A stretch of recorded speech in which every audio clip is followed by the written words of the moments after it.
Today I want to give you an honest, in-depth update on my personal experience with Tesla's full self-driving, or FSD, after having it for almost a full year. I've been subscribed at $99 a month, and let me tell you, it's been an exciting ride watching this technology by Tesla evolve.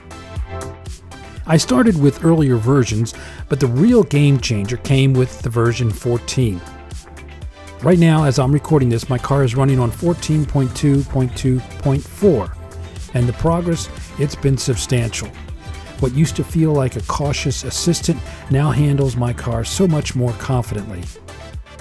As of right now, I can literally engage FSD right from my garage as I get in my car and have it take me all the way to my parking spot at my chosen destination.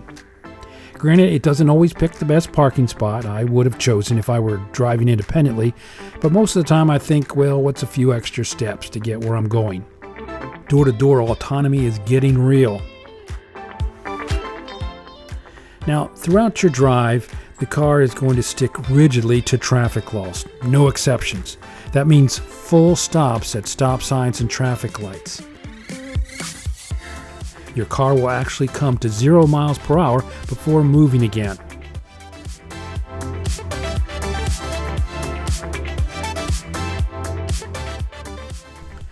You actually realize when you're independently driving how infrequently you actually come to a complete stop at stop signs and traffic signals, and how uncomfortable sometimes it can feel, especially when you have to stop right before the stop sign itself, which many times is further back than you would be in order to make your turn or proceed through the intersection.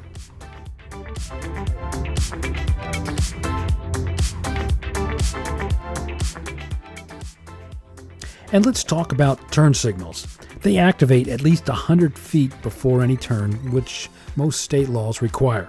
It's super safe, but honestly, it can feel a bit frustrating in parking lots or private property where you're just trying to maneuver quickly.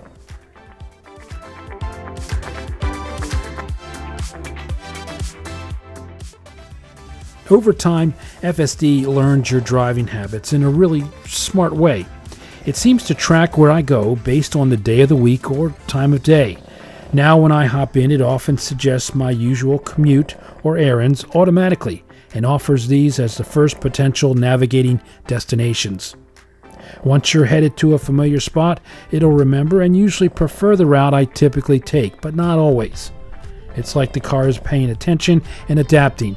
Some things just take a little bit longer.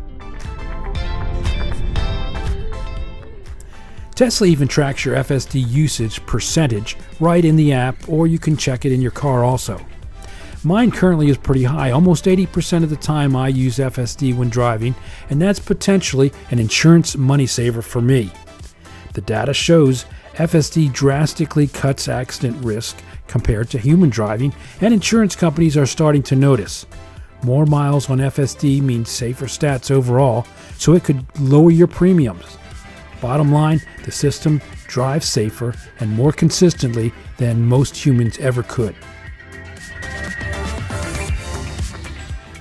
Tesla gives you 4 main driving modes to tweak on how assertive your car will perform when driving FSD. You got chill, standard, hurry, and Mad Max. Yeah, they actually call it that, Mad Max.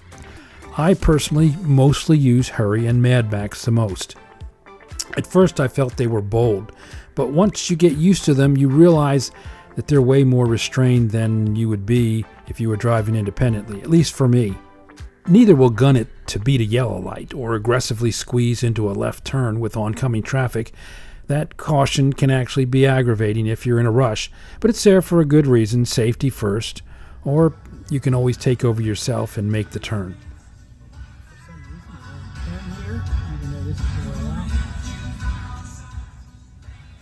Here's a list of positive aspects of FSD and things it handles brilliantly as of this last update. Number 1, it can easily take you from point A to point V without the driver's help at all.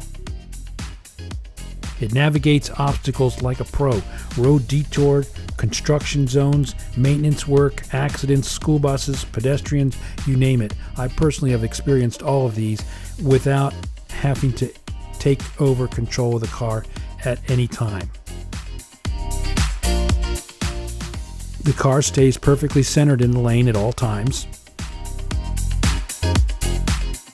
The adaptive high beams stay on constantly, massively improving night visibility without blinding anyone else. No hands on the wheel required once engaged with FSD, though you still need to stay attentive, of course.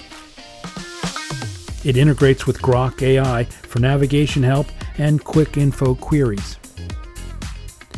After any disengagement, you can give voice feedback immediately right through the steering wheel mic.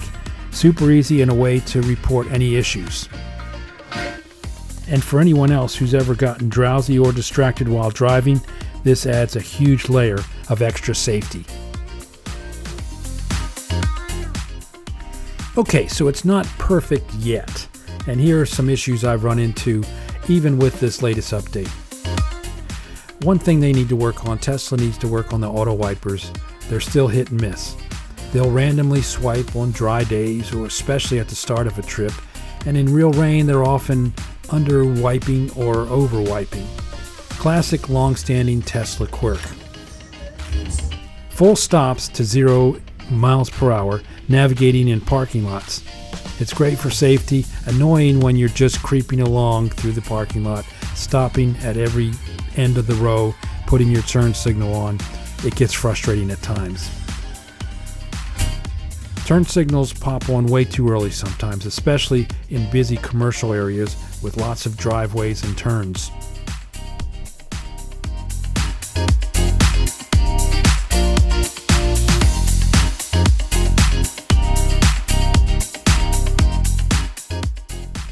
Changing your preferred route on the fly could be smoother. Quicker options would be nice. The navigation maps lag behind reality. My subdivision finished construction years ago. Roads paved, back entrance open, but the navigation still shows dirt paths and refuses to use the new access. The summon feature for the car is inconsistent. It flakes out often or claims the car is too far away when it's clearly not. It needs improvement.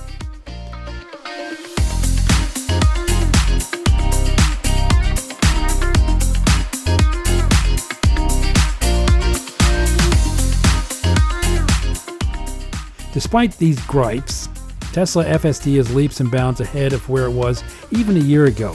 Updates roll out all the time, weekly and monthly. They're fixing bugs and adding polish, making things better and correcting things that aren't quite right. They clearly listen to the driver feedback, and those voice reports make a difference.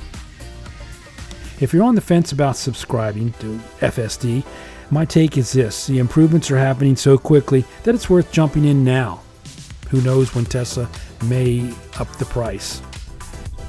It's not fully unsupervised yet, but it's getting closer every update, and the safety and convenience are already transformative. What about you? Are you running FSD? Do you think it's worth the $99 a month? Which driving mode do you prefer? The chill, Mad Max, or are you a standard kind of person? Drop your thoughts in the comments below and hit the like button. Subscribe for more Tesla updates. Thanks for watching.